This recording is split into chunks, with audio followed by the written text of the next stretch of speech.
सरकार हमारी महाराष्ट्र में बन गई, मंत्रिमंडल की स्थापना हो गई और आज पूरी मेजॉरिटी के साथ बहुमत का सरकार महाराष्ट्र में बन गया है और आदरणीय मोदी जी के नेतृत्व में, उनके आशीर्वाद से हम लोग सरकार राज्य में काम कर रहे हैं। और इसलिए आदरणीय प्रधानमंत्री जी से मैं मिला, उन्होंने भी महाराष्ट्र के बारे में बहुत समाधान और खुशी जाहिर की कि एक अच्छी सरकार, एक पूरी तरह थम्पिंग मेजॉरिटी वाली सरकार महाराष्ट्र में गठित हुई है। जो 2.5 साल में हमारी महायुति सरकार ने जो काम किया है, जो डेवलपमेंट किया है, जो वेलफेयर स्कीम्स की है, जो लाडली बहन हो, लाडला भाई हो, लाडला किसान हो, सभी लोगों के लिए जो हमने काम किया है, राज्य को आगे बढ़ाने के लिए हमने काम किया है। और इसीलिए और केंद्र ने भी हमें पूरा सपोर्ट किया है।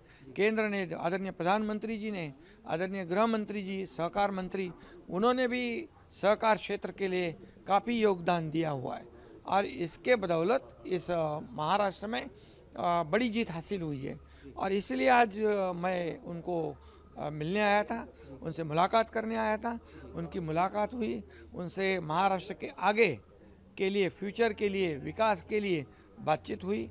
अभी हम फिर हमारे मुख्यमंत्री देवेंद्र जी, दूसरे हमारे उप मुख्यमंत्री अजीत दादा और मैं स्वयं, हम फिर तीनों एक साथ मिलेंगे और महाराष्ट्र की आगे की रणनीति जो है, आगे का डेवलपमेंट जो है, उसके फ्यूचर प्लान जो है, उसके बारे में निश्चित रूप से आदरणीय प्रधानमंत्री जी ने उनसे चर्चा होगी। और इसलिए आज की मुलाकात थी।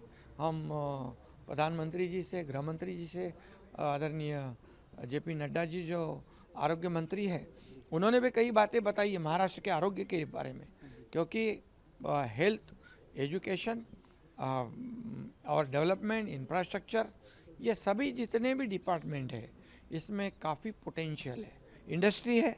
और इसलिए इसके बारे में केंद्र सरकार से भी हमें मदद मिलेगी, सहयोग मिलेगा और इसलिए आज की बैठक हमारी। वन नेशन वन इलेक्शन की भी बातचीत, वन नेशन वन इलेक्शन जो बात है सही है, वो देश के विकास के लिए, देश के प्रगति के लिए ज़रूरी है।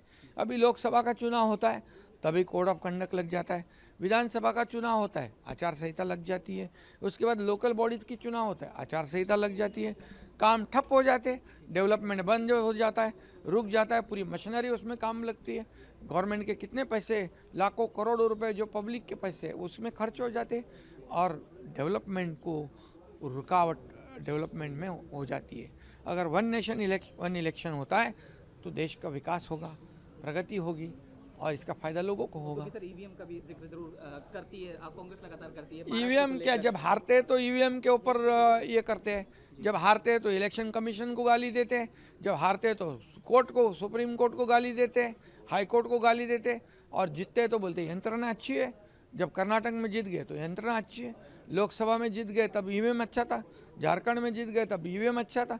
अभी उनके ही जो साथी लोग हैं, उमर अब्दुल्ला जी, उन्होंने कहा है, और ममता बनर्जी के कौन, उन्होंने भी कहा है कि ये ईवीएम के बारे में उसके नाम से रोना मत, नहीं तो चुनाव मत लड़ो। क्योंकि ये, और ये भी कहूँगा कि ईवीएम को गाली देना, अविश्वास जताना, ये जनता ने जिन्होंने वोटिंग की है उनका भी अपमान है। न्यूज नेशन अब व्हाट्सएप पर खबरों के ताजा अपडेट के लिए न्यूज नेशन के इस QR कोड को स्कैन करें।